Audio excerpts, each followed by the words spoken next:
Breaking news. Israel and Iran are officially at war. What was once covert, cold, and simmering has now erupted into open conflict. Missiles, airstrikes, mass mobilization, and a death toll that's climbing by the hour. And here at home in the United States, we're watching, waiting, and wondering why our president is saying almost nothing. Welcome to today's Dreaad Report. This isn't just geopolitics. It's the beginning of a global tremor that could reshape everything we know. Let's break it all down. To understand today, we have to rewind the clock.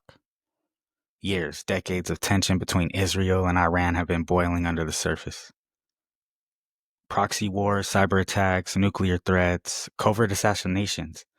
This wasn't a sudden explosion. This was a pressure cooker waiting for one wrong move. That move came last week. Iranian-backed forces struck deep into Israeli territory, reportedly killing civilians and military personnel alike. Israel responded within hours, launching targeted missile strikes inside Iranian borders, not on proxies but on Iran itself. Tehran responded with ballistic missile launches. Today it's official, war has begun. Now here's the part that has Americans confused, concerned, and frankly outraged. With Israel being our closest ally in the region, and Iran one of our most sanctioned adversaries, most expected the president to take swift, visible action. An address to the nation, emergency meetings with allies, maybe even military posturing. But instead, what we got was silence. A few vague press statements, a tweet calling for de-escalation on all sides, no leadership, no clarity, no strategy. In the middle of what could become the largest Middle Eastern war since 2003, the President of the United States is missing in action. Now let's talk about consequences of this. This isn't just war. This could quickly spiral into a regional inferno dragging in Lebanon, Syria, Iraq, the Gulf states, and yes, eventually us. American military bases in Iraq and Syria are already on high alert. We got global oil prices skyrocketing.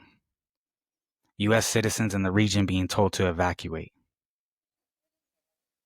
Our enemies are watching to see just how weak or how indifferent we really are. And if Iran feels cornered, there's always the nuclear question. We know they're close, but we don't know how close. This isn't just about Israel anymore. It's about the world order and whether the U.S. still holds influence in shaping it. So what should we be doing?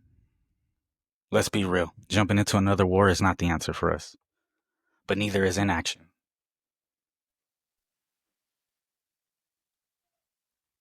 Here's a few things that I think the president and the U.S. government could and should be doing right now. We need immediate diplomatic leadership. A call for an emergency UN Security Council session, convening with NATO and our Middle Eastern allies. We need to show up on the global stage, united and strong. We need to protect American lives and assets. Evacuate all non-essential personnel from the region, toughen up our bases, deploy a naval fleet just to show deterrence. We have leverage, we have economic tools, diplomatic back channels, and historic ties. Pressure both sides into short-term restraint while longer solutions are negotiated. That's a simple, quick fix to stop the violence. Americans deserve clarity. The markets need confidence. Our allies need to see resolve. And we've waited long enough. It sounds impossible, but every single war ends at a table. Why not start laying the groundwork now before the body count rises? Now, speaking directly to the listener, the citizen, the human being trying to make sense of it all. You may feel helpless. You may feel numb. But silence and apathy are not options anymore.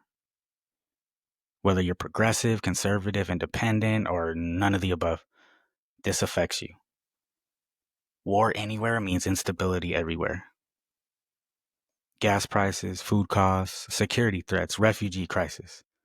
A distracted government while domestic needs burn. This is the cost of global inaction. And this is the time to demand more from our leaders. Demand leadership, support journalists on the ground, share verified information, push back against disinformation. Stay engaged, not enraged. We live in a time where the world can change overnight.